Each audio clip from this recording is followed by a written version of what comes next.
Bismillah, elhamdülillah, ve salatu ve selamu ala Resulillah.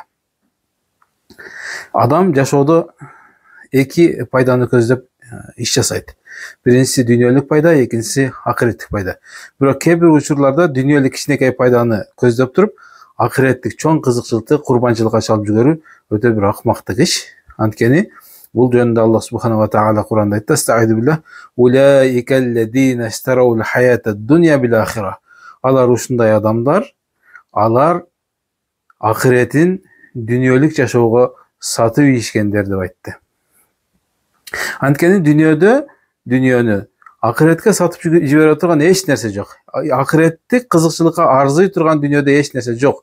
Муса алейхиссалам Аллах Тааладан сурайт: "Эй Роббим, бейишке кирүүчүлөрдүн эң төмөнкү даражасындагы адам кандай болот?" деп сураганда, Аллах субханаху ва таала айтат: "Ал бейишке кирүүчүлөр бейишке кирип толук жайгашкандан кийин, анан ошол адам келет, ага айтылат: бейишке кир" десе, ал айтат: "Эй Робби, мен каяка кирем?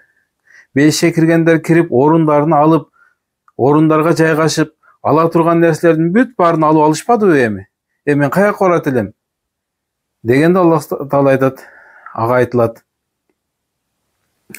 "Дүйнөдөгү бир падышанын колундагы бар нерсенин бардыгынчалык нерсе берсем, ыраазы болосуңбу?" деп сураганда, ал ыраазы болом дейт. Анда ошончо дагы ошончо деп 4 жолу айтылып, 5-чисине келгенде "Эй Роббим, ыраазымын" деп айтат. Ошондо Аллах Таала: "Анда мына ушунча дагы мунун барабарына 10 барабар болгон нерсе берилет сага.